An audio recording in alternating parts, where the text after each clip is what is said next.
Hi friends, ఎలా ఉన్నారు? So, మీరు థంబ్‌నెయిల్ చూసే ఉంటారు. ఇది ఏంటి అంటే, నాకే జరిగిన రియల్ ఇన్సిడెంట్ అనమాట. సో, ఇది ఒక 1 ఇయర్ బ్యాక్ అయితే జరిగింది. సో, ఇది గూడా ఒక అవేర్‌నెస్ ఉండాలని జెప్పి చెప్తున్నాను.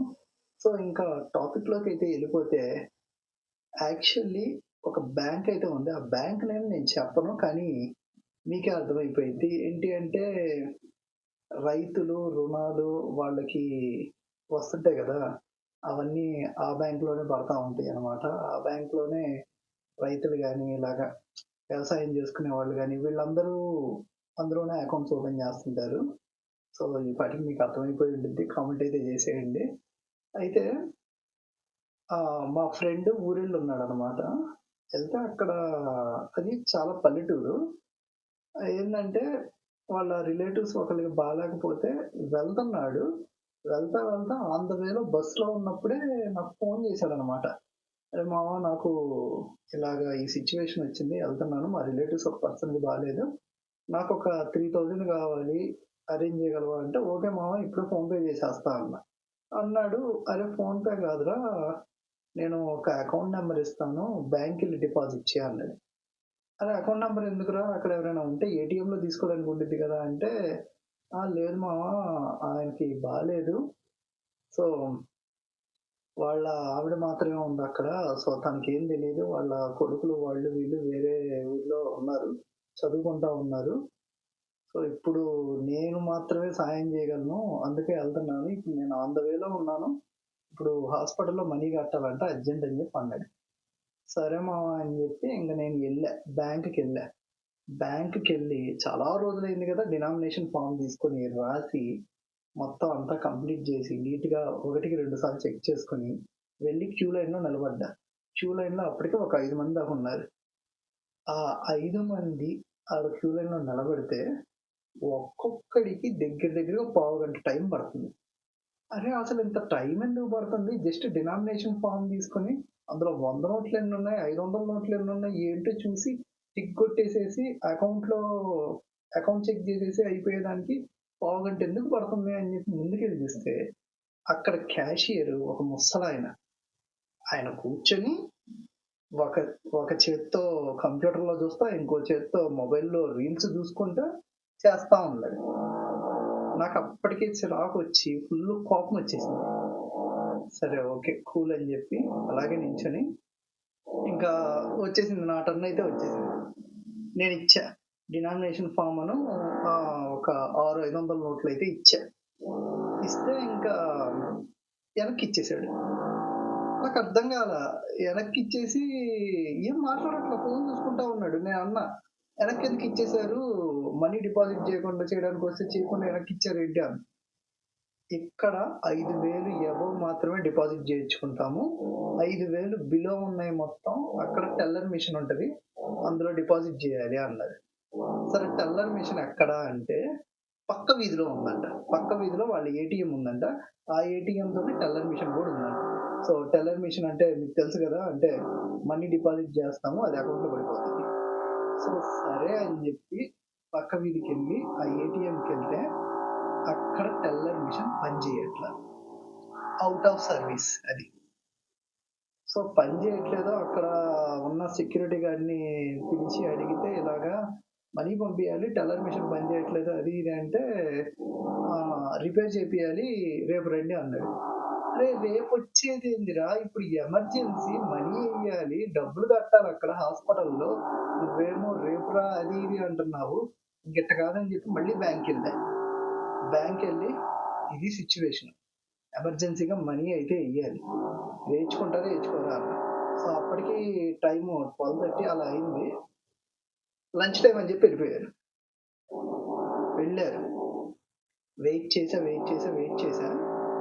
ఇంకా ఇదవ్వట్ల. నాకింకా ఫుల్లు కోపమొస్తా ఉంది. 1:30 దాటింది, 2 అయింది. ఇంకా ఎవరు రాలా. ఆడ వాళ్ళతో ఏమో మాట్లాడుతుంటే, ఆయనొస్తాడు, ఆయనే చూస్తాడు. ఆయన దగ్గరే మాట్లాడండి, ఆయన దగ్గరే ఇవ్వండి. సరే, ఇదంతా గాదు, మేనేజర్ అన్నా ఏమన్నా జెప్పండి. మేనేజర్ దగ్గరికెళ్ళి ఎళ్లి మాట్లాడతా అంటే, మేనేజర్‌ని కలవడానికి కుదరదు. ఓకే. ఇలా కాదు. ఓ పక్కేమో అక్కడ పేషెంట్‌కి చాలా ఇబ్బందిగా ఉంది. ఇంకిలా కాదని జెప్పి వెంటనే ఎళ్లి నా బ్యాంక్ అకౌంట్ నుంచి నెఫ్ట్ ఫామ్ నెఫ్ట్ ఉండిద్ది కదా, మీకు తెలుసు, online transaction. So, internet banking. నా దానికి ఇంటర్నెట్ బ్యాంకింగ్ ఉంది. దాని ద్వారా నెఫ్ట్ రాసి, నా అకౌంట్‌లో ఉన్న మనీ ఆ అకౌంట్‌లోకి పడేటట్టు నేనైతే చేపిచ్చాను. సో, నా బ్యాంక్‌లో ఉన్న కొంతమంది ఎంప్లాయీస్ నాకు తెలుసు. సో, వాళ్ళ ద్వారా కొంచెం ఫాస్ట్‌గా అయితే చేపిచ్చేసాను. టోటల్‌గా అయితే మనీ పడ్డాయి. వాళ్ళైతే హాస్పిటల్‌లో కట్టారు. ఆడ వరకు క్లియర్. నాకు ఇంకిక్కడ కాలింగ్ థింగ్ ఏంది అంటే, అస్సలు మనం ఎంత ఇస్తున్నాం అనేది కాదు. ఎంత ఇచ్చినా నువ్వు బ్యాంక్‌లో ఎయ్యాలి. కట్టించుకోవాలి నువ్వంతే. డిపాజిట్ నువ్వు తీసుకోవాలి.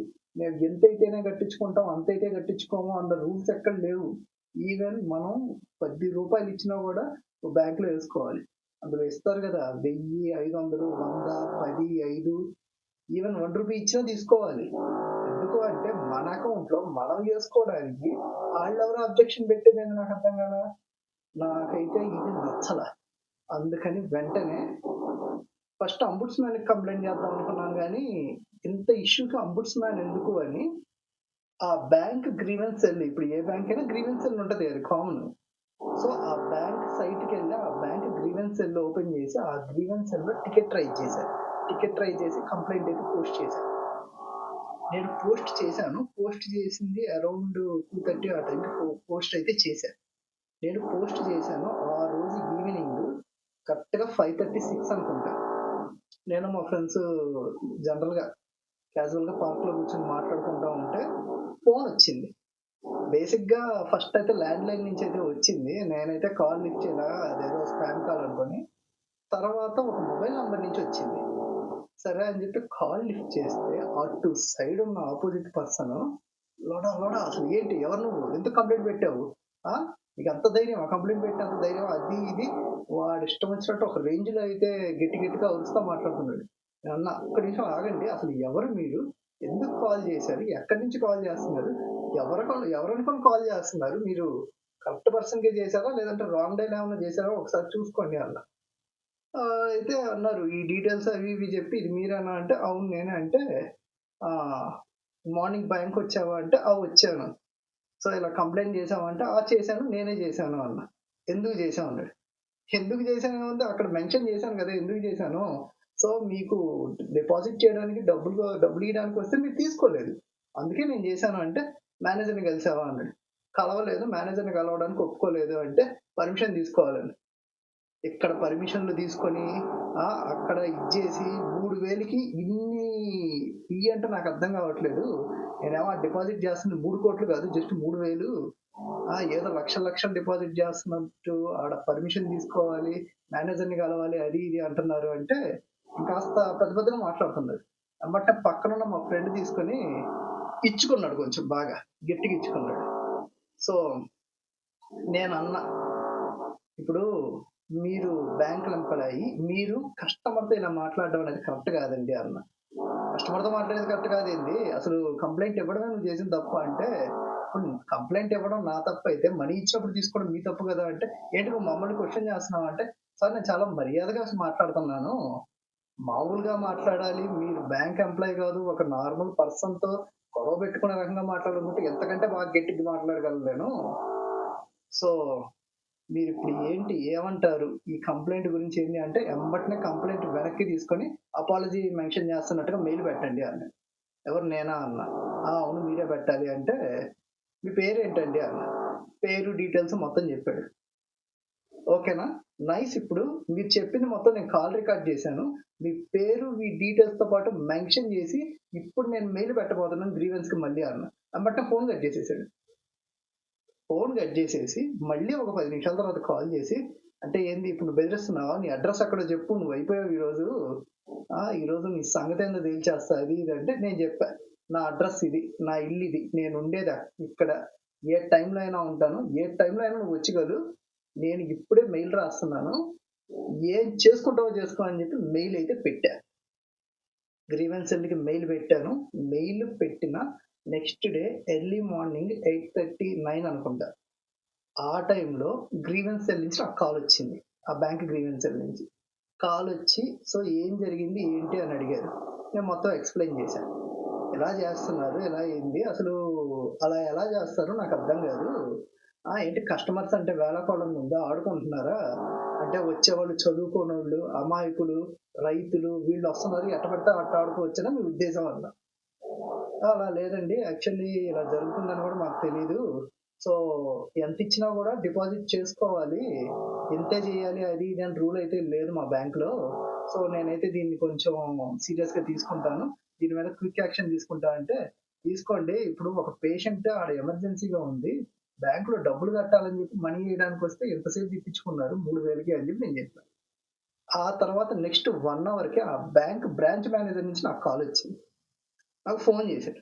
ఫోను జేసి, "సార్ ఇది మీరిలా కంప్లెయింట్ ఇచ్చారు గదా!" అంటే, "సార్ ఎందుకులేండి నిన్నటిదాకా మీ ఎంప్లాయితో అన్ని అన్ని పెద్ద పెద్ద మాటలు వినిపిచ్చి, ఇప్పుడు సార్ అది ఇది అని ఎందుకులేండి చెప్పండి" అంటే, "అతను కాల్ చేసినట్టు నాకు తెలీదండి. మీ కింద ఎంప్లాయీ కాల్ చేసినట్టు మేనేజర్‌కి తెలీదంటే నమ్మకపోవడానికి నేనేమన్నా పిచ్చోన్నా? ఇయన్నీ ఉంటే చదువుకోనోళ్ళకి చెప్తారు చూడండి మీరు వాళ్ళకి చెప్పండి. నాకు గాదు" అని జెప్పి అన్నా. "సార్ మీకు ఈ బ్యాంక్‌లో అకౌంట్ ఉందా?" అంటే, "అకౌంట్ లేదు. అయితే ఏందిప్పుడు" అన్నా. అంటే అట్ట కాదు సార్ మామూలుగా అడుగుతున్నాను.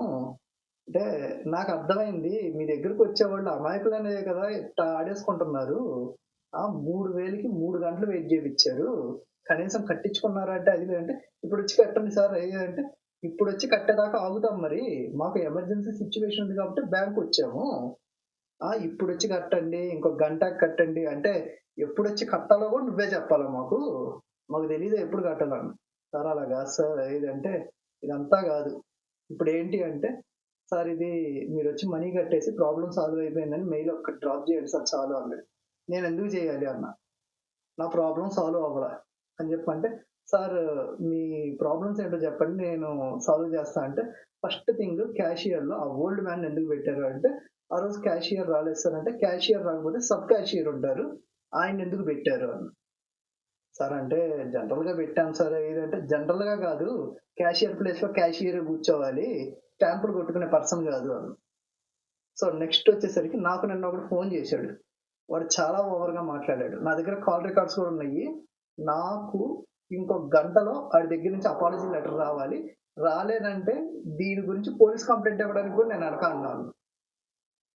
సార్ అంటే అది అతనేదో తెలియక మాట్లాడాడు కొత్త ఎంప్లాయీ అంటే, తెలియక మాట్లాడాడు కాదు బలిసి మాట్లాడాడు. కొత్త ఎంప్లాయీ అయినా ఎవడైనా గాని కస్టమర్ ఈస్ గాడ్. కస్టమర్‌తోనే వీడిలా మాట్లాడుతున్నాడు అంటే, ఇంకా మీ దగ్గరకొచ్చే చదువుకోనోళ్ళతో, రైతులతో ఇంకెలా మాట్లాడుంటాడో నేను అర్థం చేసుకోగలను. సో, నాకైతే వాడి దగ్గర నుంచి అపాలజీ లెటర్ అయితే రావాలి.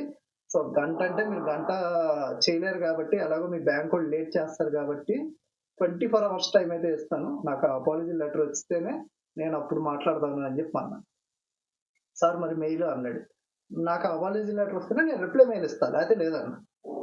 సో, తర్వాత ఇంకా వాడు ఫోను జేశాడు. ఫోను జేసి సార్ ఇలాగా తప్పయిపోయింది ఏదంటే, ఏంటి వాయిస్‌లో మాడ్యులేషన్ వచ్చింది. నిన్న ఎవర్రా నువ్వు కంప్లెయింట్ ఇచ్చావు అది ఇది అన్నావు. ఇప్పుడేంటో సార్ అంటున్నావంటే, ఏం లేదు సార్ అంటే కంప్లెయింట్ ఇచ్చారన్న కోపంతో ఇలాగా మాకు కూడా ప్రాబ్లమ్స్ ఉంటాయి. ఫ్రస్ట్రేషన్స్ వస్తుంటే ప్రాబ్లమ్స్, ఫ్రస్ట్రేషన్స్ అందరికీ ఉంటాయండి. అట్టని జెప్పి ఎవడి మీద పడితే ఆడి మీద అరుస్తా అంటే జరగదిక్కడ. సో, మీ కోపం, ఆవేశం ఉంటే మడిచి మీ ప్యాకెట్‌లో పెట్టేసుకోండి. వేరే వాళ్ళ మీద చూపిస్తా అంటే కుదరదు అంటే, సార్ సారీ సార్ ఇంకోసారి ఎప్పుడు ఇలా జరగదంటే, ఈ సారీలు ఇవన్నీ నాకు చెప్పడం తర్వాత వచ్చిన వాళ్ళతో ఆడుకోకుండా వాళ్ళు అడిగింది చేసి పెట్టండి ముందు అన్నా. సో, ఇంకా మళ్ళీ మేనేజర్ కాల్ చేసాడు. మెయిల్ రిప్లై రాయమన్నాడు అది ఇది అంటే, నేను రాయనండి. నేను ఇంకో 2 డేస్ వస్తాను బ్యాంక్‌కి మళ్ళీ. వచ్చి చెక్ చేస్తాను. ఆ ముసలాయన ఏ ప్లేస్‌లో ఉన్నాడు, క్యాషియర్ కరెక్ట్‌గా ఉన్నారా లేదా అని. నాకంతా బావుందనిపిస్తేనే నేను రిప్లై ఇస్తా అన్నా. సో, వెళ్ళాను. ఒక 2 డేస్ అయితే ఎళ్ళా. వెళ్ళిన తర్వాత రోజు బ్యాంక్ మేనేజర్ అన్నమాట. పొద్దున్నే hi sir good morning please send the mail. రోజు పొద్దున్నే నాకు మెసేజ్‌లు పెడతా ఉండేవాడు.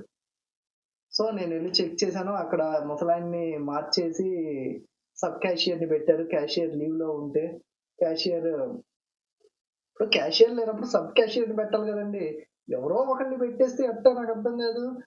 సరే ఆడున్నప్పుడు ఆయనైనా మంచిగా పని జేయాలి గదా! ఆడున్నప్పుడు. రీల్స్ చూసుకుంటా ఇప్పుడు ఆ క్యాష్ కౌంట్‌లో ఏదైనా తప్పైతే మళ్ళీ మన మీదే పడుద్దిది. సో ఇంక అదంతా అయిపోయిన తర్వాత అప్పుడు నేను మెయిల్ పెట్టాను. నా ప్రాబ్లమ్ అయితే సాల్వ్ అయింది. ఇంకోసారి ఇది రిపీట్ అవ్వకుండా చూసుకోండి అని. సో ఆ తర్వాత ఇంక మళ్ళీ బ్యాంక్ మేనేజర్ కాల్ చేసి థాంక్స్ అండి అది ఇది అంటే, నాకేం వద్దండి. మీ దగ్గరకొచ్చేవాళ్ళు పాపం ఏమీ తెలియనోళ్ళు. కనీసం వాళ్ళకి డినామినేషన్ ఫార్మ్ కూడా రాయడం రాదు. కొంచెం హెల్ప్ చేయండి చాలు. అది చాలు అని చెప్పా. సో మొత్తానికి ఇలా అయితే జరిగింది. ఇలాంటియి ఐ థింక్ ఇప్పటికి కూడా జరుగుతున్నాయో లేవో నాకు తెలీదు గానీ, నాకైతే తెలీదు అసలు ఎంత ఇదిగా జరిగిద్ది అని. నాది వేరే బ్యాంక్‌లేండి. నాది కార్పొరేట్ బ్యాంక్. సో, చెప్పాను గదా! ఆ బ్యాంక్‌లో తెలిసినోళ్ళు గూడా మా వాళ్ళే. అందుకే అందులో అకౌంట్ ఓపెన్ చేశారు. నేను అందులోనే వాడుకుంటున్నాను గూడా అంతా. సో, ఇంకా అంటే చిన్న చిన్న బ్యాంక్స్ అంటే ఈ రైతులు, రుణమాఫీలు ఇవన్నీ తీర్చే బ్యాంకులు ఎంత ఘోరంగా బిహేవ్ చేస్తాయా? ఎట్టుంటున్నారా? అంటే ఇప్పుడు మనమంటే ఏదో కొంచెం తెలుసు కాబట్టి మనకి వాట్ ఈస్ వాట్ ఒకవేళ ఇది జరగకపోతే ఏం చేయాలనేది తెలుసు కాబట్టి మనకు ఓకే. ఇప్పుడు వాళ్ళొస్తారు. ఎంతో కూలో నాలో చేసుకొని ఏదో ఒక 100, 1000 తీసుకొచ్చుకొని బ్యాంక్‌లో యేసుకున్నాము. మన కొడుక్కి, మన మనవడికి ఇలాగా వాళ్ళకి ఉపయోగపడిద్ది అని చెప్పి ఉంటారు. వాళ్ళతో ఎంతమందితో ఆడుకొని ఉంటారండి. సో, నాకదే ఇది చూసినప్పుడు అర్థమైంది. వాళ్ళంటే ఎదురు మాట్లాడలేరు. సో, బ్యాంక్ రూల్స్ ఇంతేనేమో అని చెప్పి అనుకుంటారు. అలాంటి వాళ్ళు అలా చేయడం ఎంతవరకు కరెక్ట్ అండి? నాకైతే అంటే అక్కడున్నోళ్ళు ఆల్‌మోస్ట్ పల్లెటూరోళ్ళే. నేను చూసాను గదా! నాకదే అనిపిచ్చింది. ఈవెన్ బ్యాంక్ మెయింటెనెన్స్ కూడా సరిగ్గా లేదు. అదేందో గాని. సో, అది. సో, ఇది గైస్ వీడియో అయితే. వీడియో మీకు యూజ్‌ఫుల్ అయిందని అనుకుంటున్నాను. వీడియో నచ్చితే లైక్ చేయండి. సో, ఇన్ఫర్మేటివ్ వీడియో కాబట్టి మీ ఫ్రెండ్స్ అండ్ ఫ్యామిలీకి షేర్ చేయండి. అండ్ ఇలాంటి మరిన్ని అప్డేట్స్ కోసం ఇప్పుడే మన ఛానెల్ సబ్స్క్రైబ్ చేసుకోండి. Thank you for watching. We will meet you on next video. By.